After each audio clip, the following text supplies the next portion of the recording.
Hi folks, welcome back to the deep dive. It's Andy here with the system of Mbira. Absolutely fascinating subject. We've got similar layouts of notes across different instruments. There's this sort of whole family tree of Mbira type instruments. I'm going to play both of these for you in a second. And along with that sort of inheritance, this musical structure has sort of been inherited and evolved as well. It's rooted in like harmonic fundamentals. It's got this rotational symmetry or retrograde inversion. It's absolutely fascinating. Fractal like trance music, and I'm going to be exploring that in this video with you. If you've gone through the previous 14 videos, you can consider this video as kind of like a landmark. It's going to signpost you into the next 7 videos where we explore the 7 main song structures, different sort of transposed versions of what we're covering here. I'll explain what that means in a second. Let's get to it. If you've just arrived, then grab the Discover Mbira pack in the video description. That's really going to support you to get deeper into understanding this musical system, whatever instrument you play. And if you play Mbira as well, there's a sort of multimedia guide in there that's going to support you on your Mbira playing journey. Awesome. So, transposing, I'll quickly cover what that means. If we had a little pattern here, we could transpose it, which means shifting it up or down. I can't go down very easily here, or move it up once, up again, up again. So it's basically sliding around a pattern that you're playing. If you had a keyboard on the piano and you were just playing the white notes, you could transpose a song up. It's gonna, each time you do it, it changes the flavour of it, because the black notes that would fit in between those white notes, they're sort of unevenly placed, and it adds a whole new world of confusion, but we don't need to think about that. Awesome. So the song structure on of traditional Mbira music is this pattern: 1-3-5, 1-3-6, 1-4-6, 2-4-6, transposed into 7 different positions. Let me just play the notes: 1-3-5, 1-3-6, 1-4-6, 2-4-6. If we consider those as root notes to chords, so during a 1, I could be playing all of these.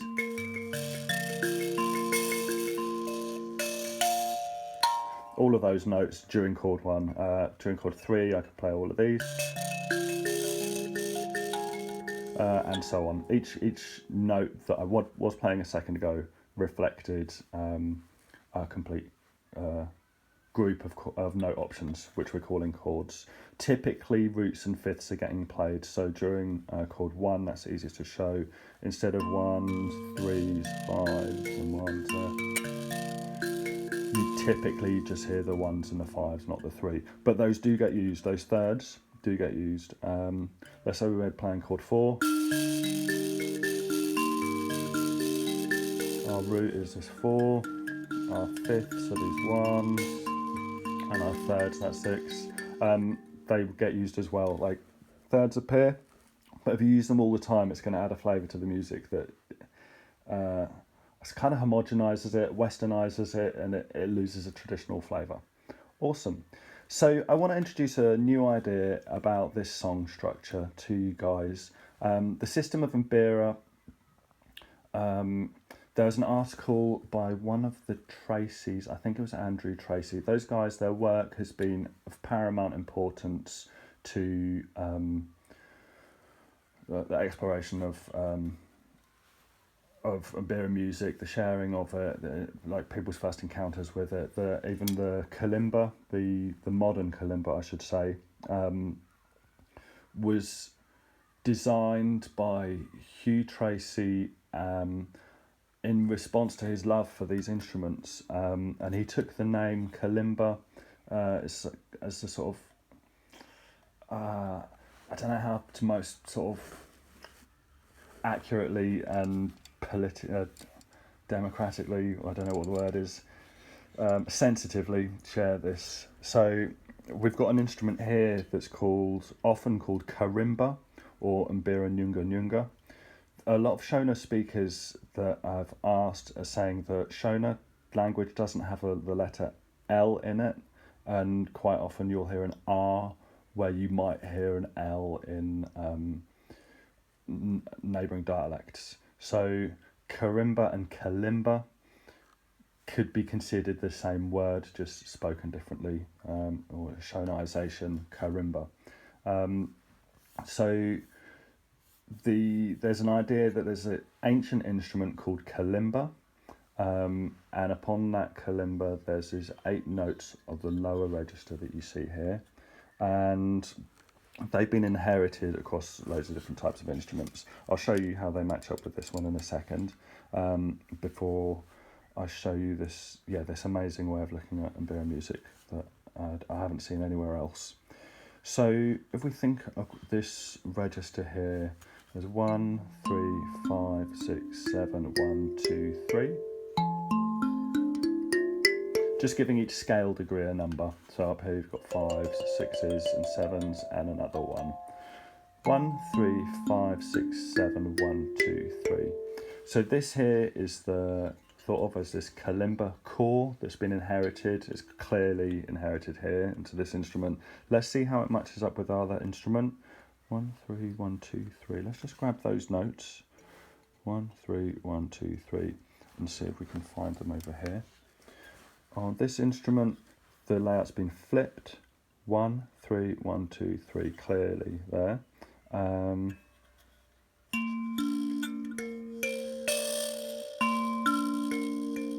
So we'd expect to find a 5, 6, 7 over here. Yeah, if the whole thing's been flipped. 5, 6, 7. We're going to now see it on the other side. 5, 6, 7. Ah, there's a 4 here that's been added at a later point in time. And that would explain why our 5s across these two and this extra register has been added. I'm guessing the 4 came in even later because it's pushed our 5s apart from each other. Do you see that? There's a sort of diagonal jump. Over here, everything's quite steady as it moves up. Over here, there's some weird jumping around.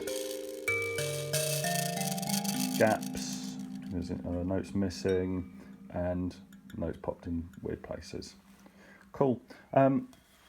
So let's move on to this idea. If you take a note, a sound, it's got a frequency to it. There's vibration, and you speed it up, then you're going to hear a note. So let's take this note here, and if we were to double the speed of that frequency, we'd end up with the same note an octave higher. To our ears, it sounds similar. Yeah. If you double that note, so you end up doubling the frequency, so you play it twice as fast, you end up with this note here. We're ending up jumping up in octaves each time we double the note. Or double the frequency. Great. So we can think of this as our first frequency, our second, been doubled, and then our fourth. So we've missed out the third one. What happens if we triple this note? The frequency here, we triple it, we'd end up with this one. Now this is going to get interesting. The note, double it, triple it, quadruple it, times it by 5, I don't know what the word is for that one. And then times it by 6. 6 here, times it by 6, or times it by 3. 3 and 6, we get octaves of each other. The sonic world is, or we interpret the sonic world logarithmically. So if something doubles, to our ear it sounds similar. And you kind of draw musical notes around on a big spiral and take a point in the middle, draw a line outwards. Anything that line crosses through, any frequency, it's going to sound the same to our ear. Okay, so as we're going up in frequency, we end up making this big spiral. Yeah. Take a point in the middle and draw a line outwards. Every frequency that line crosses through, our ears hear the same. So we can start off with any root note and double it, double it, double it, double it. It's going to end up going through that line. So let's take another note. Another one. Another one. I'm going random here. And so on. So they're all sort of lines being drawn out of the middle of this spiral. Cool. So let's go back to our root note. that we chose. Double it, triple it, quadruple it, times it by 5, times it by 6. We're ending up with notes that are commonly known as roots, thirds, and fifths. We can compress those down, play root thirds and fifths near each other. Root thirds and fifths, sorry. And that's kind of telling us that these notes sound really nice together. They're sort of basic frequency ratios. 1, 2, 3, 1, 2, 3, 4, 5, and 6. Our first 6 frequencies that we're choosing by doubling, tripling, quadrupling, so on, end up having these relationships of root, third, and fifth. We compress them down.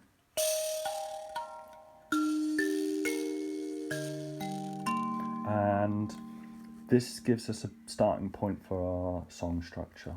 Let's go back to this more ancient instrument. The ancient layout. This is the lower register here. Let's play our 1, 3, and 5.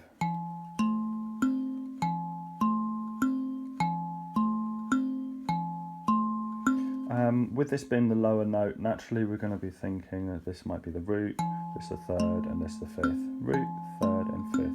Root, third, and fifth. But if we change our point of orientation and think of this note here as the root, we end up playing root, third, and sixth. Root, third, and sixth. I'll play this in another octave. Root, third, and sixth. Root, third, and sixth. Root, third, and sixth. Third, and sixth. Root, third, and sixth. So what did we start off with? Root, third, and fifth. Root, third, and fifth. And then we ended up changing our point of orientation. Root, third, and sixth. Root, third, and sixth. Let's change it to another point here. Root, fourth, and sixth. Root, fourth, and sixth. I'll move them, our 1 up here and our 3 up here. Root, fourth, and sixth. Root, fourth, and sixth. So just using these notes, root, third, and fifth. Change our point of orientation. Root, third, and sixth. Root, third, and sixth. Root, third, and sixth. Root, third, and sixth. Change our point of orientation again. Root, fourth, and sixth. Root, fourth, and sixth. Root, fourth, and sixth. Awesome.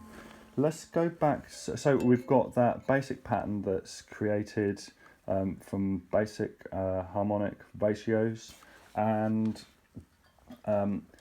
by playing through it in a circular fashion, we end up, so we've compressed it down so the notes are close to each other rather than being all the way like this.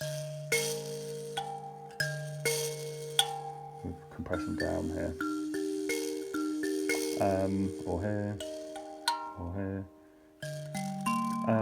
Brought them close to each other. So if we take what we've learnt there, by playing our root, third, and fifth cyclically, again and again and again, changing our point of orientation, root, third, and sixth, root, third, and sixth, or change it again, root, fourth, and sixth, Conveniently, we've named this note 1, 4, and 6 on this instrument, so you can see root, 4th, and 6th there. Cool. In that little cycle, we've got root, 3rd, and 5th, root, 3rd, and 6th, root, 4th, and 6th. And our traditional song structure is built on those little clusters. We can have roots, thirds, fifths, roots, thirds, sixths, roots, fourths, sixths, and then you could think of the last part of seconds, fourths, and sixths, or you could think of these as another type of roots, thirds, and fifths. So embedded just within 1, 3, and 5, repeated again and again, is this amazing song structure that's got loads of different permutations. We can transpose it. I think I showed you transposing earlier on. Yeah. 1, 3, 5. We can move it up. 2, 4, 6, 3, 5, 7, 4, 6, 1. Transposing is just sliding about. So we can slide this whole song structure around on an instrument, giving us. I'll play through 7 different, 7 traditional song cycles. Each of them a transposed version of the same song structure. Cool. So progression 1, which is 1, 3, 5, 1, 3, 6, 1, 4, 6, 2, 4, 6, chip and berry.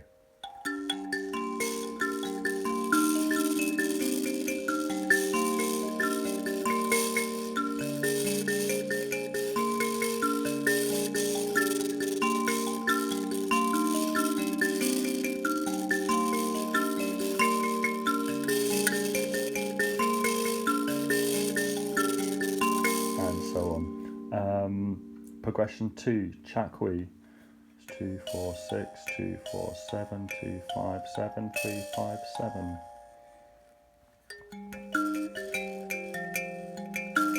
Oops.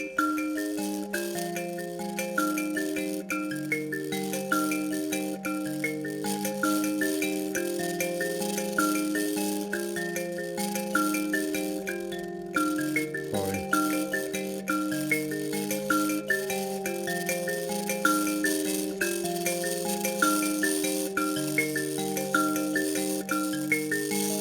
Yeah, I've jumbled through that one a little bit. 3, 3, 5, 7, 3, 5, 1, 3, 6, 1, 4, 6, 1, Tyreva.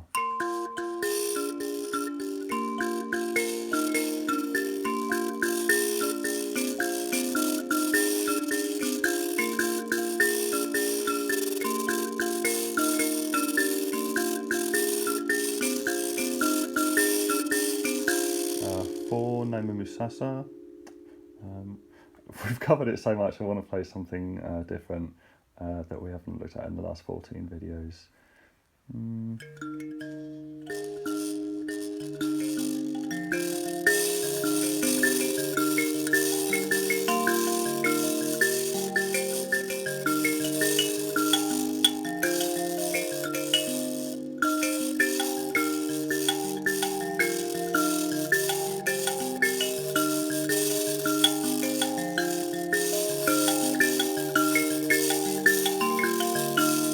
Cool.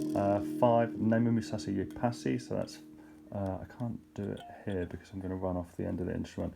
I'll start here, 5, 7, 2, 5, 7, 3, 5, 1, 3, 6, 1, 3.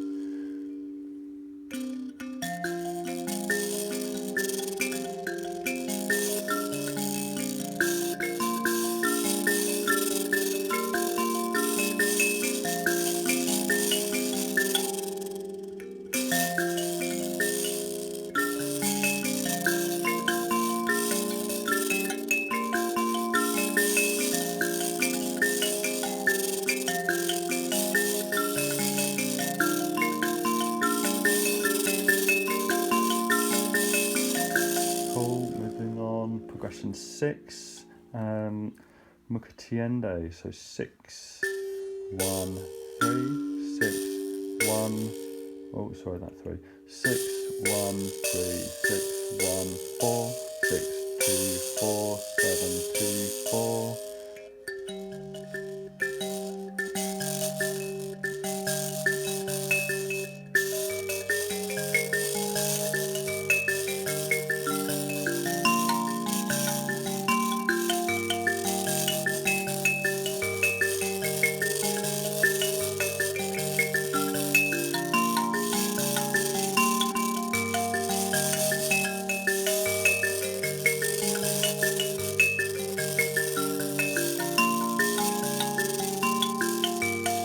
And 7, Bangiza. I'm just going to noodle with this. I'll start off with the traditional variation and then I'll go into my own improvisation so you can see the scope that each of these progressions has got. Awesome. Looking forward to seeing you in the next video. Don't forget to grab your downloads in this video description, and please consider joining us at mbira.online to support the traditional musicians keeping this music alive and access loads of amazing material. It's just got hundreds of videos. I don't know how many notations, like there's 10, some of the packs are like 20 different variations just for one song, so, and we've got loads of different songs there. Awesome, come and check it out. Here we go. Bangita, progression 7.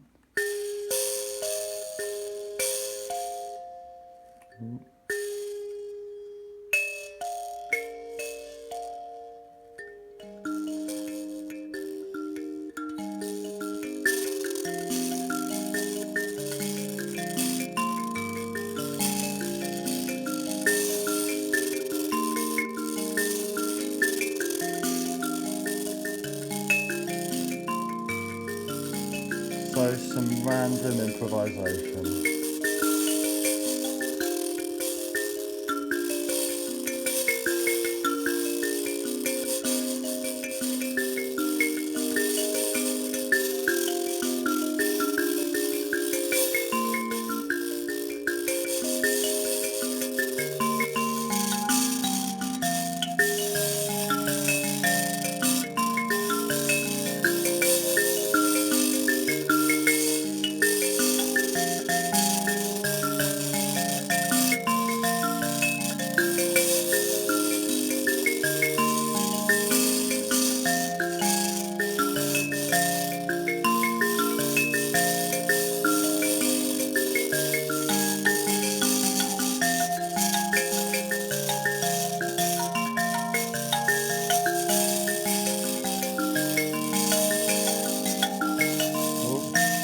Sorry.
Cool. Thanks so much, everybody. Looking forward to seeing you next time.